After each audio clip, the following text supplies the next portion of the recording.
자, 안녕하세요. 박성필입니다. 자, 오늘 HLB 보도록 하겠습니다. 자, 풋옵션에 대해서 조기상환 청구권을 행사한 투자자들이 많습니다. 자, 보시면은 2024년 3월 8일에 발행했던 38회차 전환사채고요. 자, 풋옵션이 이렇게 행사들이 됐습니다. 자, 총 행사 금액은 366억 5천만 원이고요. 행사 비율은 38회차 전환사채 중에서 61%나 됩니다. 자, 절반이 넘어가죠. 자, 금액으로 이렇게 366억이고 조기 상환일은 9월 8일입니다. 자, 그렇다면 9월 8일까지 회사는 원금 상환을 준비를 해야 됩니다. 현금을 준비해야 되죠. 현금 자금이 좀 필요해진 겁니다. 자, 이건 좀 좋지는 않습니다. 전환사채 투자자들이 단기간 내에 주당 수익, 전환 청구권을 행사했을 때 주당 수익을 뽑을 수 없다는 판단하에 풋옵션을 행사한 거니까요. 자, 이게 기업의 전망이 밝지 않아서라기보다는 이미 38회차 전환사채 투자자들은 1년 5개월을 기다렸습니다. 자, 그 상황에서 HLB의 폭등은 또 뭐 단기간이 될지 장기간이 될지 모르지만 시간이 예측되지 않는 상황이기 때문에 일단 풋옵션을 행사한 것으로 보이고요. 자, 기업에서 현금 지출이 생기는 건데 11일 날 공식 블로그 공지를 통해서 언급을 했습니다. 자, 풋옵션 366억 5천만 원이 행사가 되었고 이걸 우려하는 주주들이 계시는데 풋옵션 상황과 관계없이 현재 진행 중인 사업은 병행이 가능하도록 준비가 되어 있으니 걱정하지 않아도 된다. 자금과 대책이 충분히 준비되어 있으니 걱정하지 않아도 된다. 자, 개인 투자자들이 우려하는 것이 두 가지가 있죠.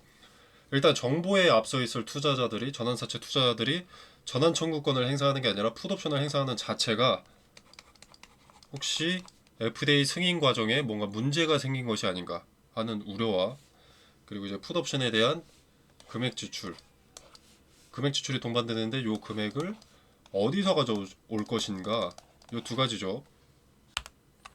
자, 근데 기업에서 공지한 내용을 보면 전환사채 투자들이 풋옵션을 행사한다고 해서 재료에 차질이 생긴 것이 아니고 현금을 창출하기 위해서 유상증자 같은 것을 하지 않겠다. 걱정하지 않으셔도 될 것이라고 못을 박았습니다. 자, 이전에 주총에서 질의응답 시간에도 주주배정 유상증자의 계획이 있냐는 물음에 진영호 회장이 주주배정 유상증자는 계획이 없다라고 밝힌 바 있기도 하고 이번에도 아예 유증 가능성은 걱정하지 않아도 된다고 못을 박았습니다. 그죠?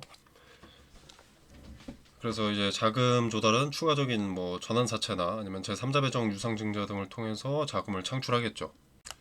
그렇게 되면 풋옵션이라는 리스크가 아니게 될 수 있습니다. 기업의 입장에서는 어떻게 보면 돌려막기긴 한데 주식으로 전환되면서 내 주당 가치가 희석될 일이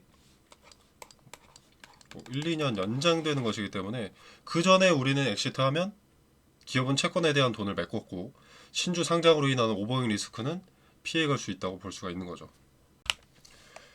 자, 최근 이런 하락들이 풋옵션 때문에 발생을 했거든요. 근데 대책이 있고 풋옵션에 대한 자금 조달을 어렵지 않게 해결할 수 있다면 오히려 전환사채라는 요 리스크 자체가 최소한 1년이 연장되는 것이기 때문에 금세 박스권 내로 다시 재진입할 수 있다고 보여집니다. 지금은 간암 치료제에 대해서 FDA 기대감이 많이 떨어진 상태죠. 말 그대로 FDA 일정에 대한 기대감이 2차 CRL 이후로 전혀 반영되지 않은 시점입니다. 그렇기 때문에 지금의 하락에 초점을 둘 이유가 없습니다. 이런 하락이 왜 나왔을까? 어디까지 내려갈까? 이런 생각을 할 필요가 없다는 겁니다. 자, 만약에 기대감 일정이 나왔고 긍정적인 소식이 있었는데도 불구하고 주가가 이 모양 이 꼴이면 문제가 상당히 큰데요. 기대감이 전혀 반영되지 않았고 실망감만 현재 반영되고 있는 상황이기 때문에 주가가 현재 이 모양 이 꼴이어도 크게 개의치 않아도 된다는 말입니다. 그리고 요 모양 요 꼴에 거래가 크게 동반된 것도 아니고요. 이런 데처럼 누군가 엑시트한 것도 아닙니다. 주된 주체가 엑시트한 게 아닙니다. 자, 그리고 최근에 뭐 이런 뉴스가 있었습니다. 중환자들에 오염된 이것 사용한 병원 96명이 사망했다. 보시면은 뭐 어쩌고저쩌고 펜타닐 사건 어쩌고저쩌고 해가지고 뭐 어떤 문제가 많은 치료제가 있던 모양인데 오염된 펜타닐 약품은 제약회사 HLB 파르마그룹이 제조해서 아르헨티나 전역 약 200여 개의 병원과 보건소에 어쩌고저쩌고 했다. 그래서 이 기사에서 HLB가 들어가니까 좀 불안해하시는 주주분들이 좀 계신 것 같은데,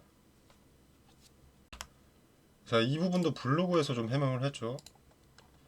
HLB 파르마그룹과 HLB 그룹은 전혀 관련이 없습니다.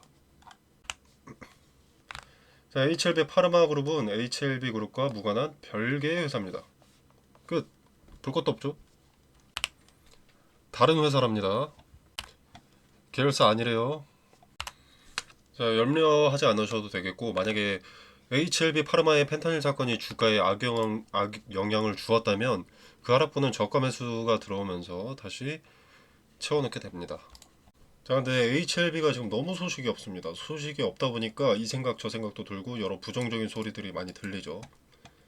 자, 최악의 경우의 수가 있는데 CRL을 또 받았을 경우입니다. 자, 이건 진짜 안 되죠. 물론 가능성이 그렇게 크진 않은데, 자, 이전에 CRL을 받고 1년 전에 CRL을 받고 공시를 늦게 한 적이 있습니다. 자, 그때 공정공시를 위반한 것 아니냐는 지적이 있었고요. 근데 이때 거래소가 뭐라고 했냐면 포괄 공시 대상 아니라 공시 의무가 없었다. 존속회사 그리고 CRL은 포괄 공시에 의무가 없다라고 했습니다. 리보세라닙 자체가 HLB 종속회사인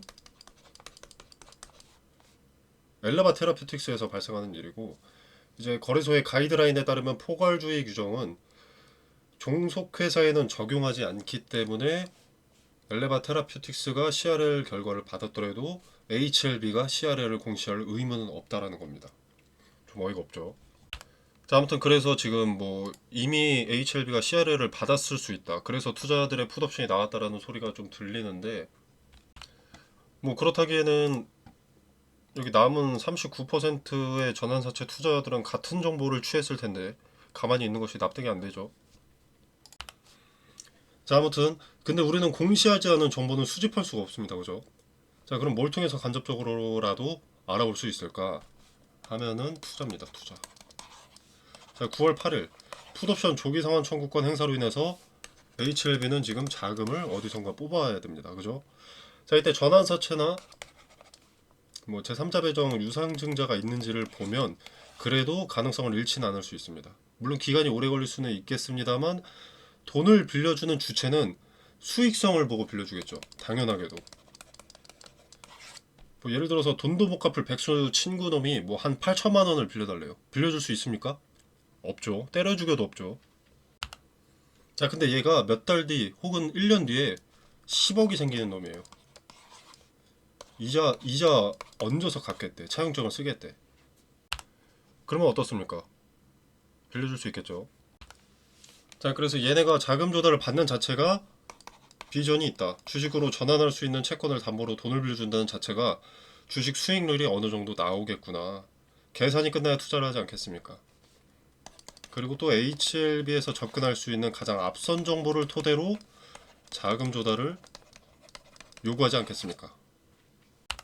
밑도 끝도 없이 만약에 CRL을 받았는데 우리 CRL 받았지만 내년에 꼭 성공시킬 거다. 리보사라님 성공한다. 투자해라. 이러면 CR도 안 맥히겠죠.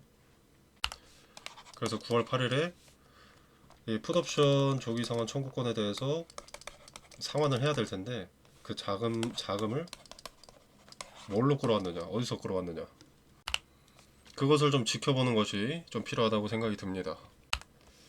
그리고 공지에서 자금과 대책은 충분히 준비가 되어 있다. 좀 자신감을 내보였고요. 신약 승인은 결국 시간의 문제다. 라고 했기 때문에 저는 좀 부정적인 것보다는 긍정적인 측면에 더 가깝게 봅니다. 자, 그리고 제가 계속 말씀드리고 있는 거, 얘네는 자꾸 시간 문제다 라는 것을 강조하고 있습니다. 그죠? 자, 근데 이렇게 시간 문제를 강조하고 있는 게 항소제약에서 620억이었나요? 690억이었나요? 아무튼 지멘스 MES 시스템을 도입을 했습니다. 도입이 아니라 이 시스템으로 교체를 했죠. 이것은 CMC 문제 대응 방안이었던 거죠. 자, 근데 이게 시스템 하나 뚝딱 교체한다고 해결되는 게 아니고 결국 데이터가 쌓여야 됩니다. 이 데이터가 쌓여야 하기 때문에 FDA는 일정 기간 동안의 데이터를 요구했을 것으로 추측이 되고요. 일정 기간. 그 기간간의 데이터가 쌓이기를 현재 기다리고 있기 때문에 자꾸 시간 문제다 라고 강조하는 것 같습니다. 참고로 이 지멘스 MES 시스템은 FDA에서 신뢰하는 자동화 시스템이라고 하고요. 항서제약은 작년에 FDA 감독관 출신을 영입한 사실이 있다는 것이 이 내용의 신뢰도를 올려준다고 생각합니다. 자, 그리고 또 하나 말씀드리고 싶은 게 클래스 1, 클래스 2 여부 있죠. 자, 이거 좀 길어지긴 할 수도 있지만 저는 클래스 2가 나와도 나쁘지 않다고 보는 게, 자, 보시면 요 리라푸그라티닙 있죠. 자, 이 리라푸그라티닙의 첫 번째 타깃인 담간암 NDA, 요게 보수적으로 봤을 때 내년 1월에 진행이 될 것이다. 지금 시점에서 6개월이면 2월이거든요. 만약에 이렇게 되면 리라푸그라티닙이랑 간암 치료제랑 제로 송출 시점이 같게 됩니다. 이렇게 되면, 자, 그럼 더 폭발적인 상승, 더 강력한 매수세가 가능하다고 보거든요. 자, 물론 현재 상황만 놓고 봤을 땐 클래스 1이 더 가능성이 높고 이게 최상의 시나리오라고 생각하긴 하는데, 클래스 2가 나오더라도 나쁘지 않다고 봅니다. 물론 클래스 2가 나오면 단기간은 당연히 주가가 좀 빠지고 매수세가 적어질 수 있습니다만, 결국 재료 송출 시점이 오면 하락했던 것만큼 더 압도적인 상승세가 나오기 때문에 크게 걱정할 필요가 없다고 봅니다. 자, 그래서 결론은 뭐 객관적으로 주가 자리는 당연히 좋진 않으나 뭐 여태까지와 다르지 않게 일단은 지켜봐야 할 시점이라고 보고요. 자, 차트에서 지켜봐야 될 것은 이제 요 박스권 내로 다시 재진입을 하는가 좀 지켜봐야 됐고, 재진입 시도가 있는가를 먼저 보고 이후에 재진입 하는가를 좀 지켜봐야겠고, 요 박스권 하단에 처음에 이렇게 터치를 했을 때 분봉에서 거래가 얼마나 동반되느냐를 보면서 주도 주체의 의도를 파악하는 것이 중요하겠습니다. 차트 외적으로는 이제 9월 8일 풋옵션 행사에 의한 자금을 어디서 끌어오는지, 투자를 받는지, 그러니까 뭐 제3자 배정 유상증자나 전환사채나 뭐 어쨌거나 자금 조달을 받으면, 투자를 받으면 공시가 뜰 거 아니겠습니까? 그 공시가 뜨는지를 좀 지켜볼 필요가 있겠습니다. 자, 그리고 우리가 쉽게 지나치는 것 중 하나인데 HLB와 항서제약이 서두르지 않고 타입 A 미팅을 먼저 요청한 이유가 확실한 승인 가능성을 확보하기 위해서라고 했습니다. 자, 진양권이 사기꾼이고 리보세라닙으로 해먹을 만큼 해먹었다고 하시는 분들 많은데, 임상 3상에 성공한 치료제가 사기일 수는 없습니다. 업계에서도 간암 치료제의 효과와 안전성이 우수하다라는 평가를 하고 있기 때문에 CMC 문제만 완벽하게 해결해낸다면 승인은 예정된 수순이라고 봅니다. 자, 아무튼 오늘 언급했던 정보들에 대한 디테일 텔레그램 방에서 설명을 드리고요. 그리고 제가 지금 CRL을 받은 기업들 중에서 CMC 문제를 지적받은 기업들, 그리고 요 내용, 요걸 찾고 있거든요. 이게 정리가 되면 텔레그램 방에서 언급을 좀 드리도록 하겠습니다. 그리고 이제 또 추가로 나오는 공시들에 대한 해석도 말씀드릴 거고, 차트에서는 이제 박스권 하단을 부딪히게 되면 무엇을 의미하는지, 그리고 그 근거는 무엇인지 세세하게 말씀드리도록 하겠습니다. 자, 텔레그램 방 참여는 영상 설명란에 보시면 여기 더보기 버튼이 있습니다. 자, 이 버튼을 누르시면 링크가 기재되어 있고요. 이 공간 안에서 제공되는 정보 일체의 금전을 요구하지 않습니다. 투자의 기준과 근거들을 설명드리고요. HLB 개별 종목 대응 이외에도 이제 추천 종목 언급드립니다. 그래서 여러분이 뭘 사야 될지 모르겠다면 추천 종목도 한번 참고해 보셔도 좋을 것 같고요. 자, 그리고 검색기 인터넷에 검색을 해보면 종류가 너무 많이 나옵니다. 자, 그래서 뭘 적용하셔야 할지 헷갈리시던데 제가 좀 쓸모 있는 것들만 추려서 알려드리겠습니다. 당연히 만능은 아니고요. 쓸데없는 방대한 정보들을 제외하고 봐야 될 것에만 집중할 수 있도록 추려놓은 검색기입니다. 자, 추천 종목의 수익은 뭐 20%다, 30%다, 뭐 100%다, 200%다. 이런 말도 안 되는 수익률 아닙니다. 하루에 뭐 2에서 3%, 3에서 5%, 잘나면 뭐 10%, 아주 운이 좋으면 30%도 될 수 있겠죠. 그런 것이고, 뭐 당연히 매번 수익 종목인 것도 아닙니다. 손실일 때도 있습니다. 당연히. 자, 그러나 방망이 짧게 주고 손절 라인을 타이트하게 잡아서 리스크를 최소한으로 가져가고요. 이렇게 리스크 적은 종목으로 매매 연습을 하시면서 소소하게 용돈 챙기는 목적이 더 큽니다. 당연히 무료 추천 주니까 부담 없이 지켜만 보셔도 상관이 없습니다. 관심 있으신 분들은 한번 참여해 보시면 되겠고요. 자, 저는 HLB에 대한 차트 그리고 뉴스 등의 자료를 더 수집하고 정보의 정확도를 높여서 빠르게 전달드리도록 하겠습니다. 자, 오늘 영상 여기까지고요. 연휴 잘 보내시길 바라면서 마무리하겠습니다. 감사합니다.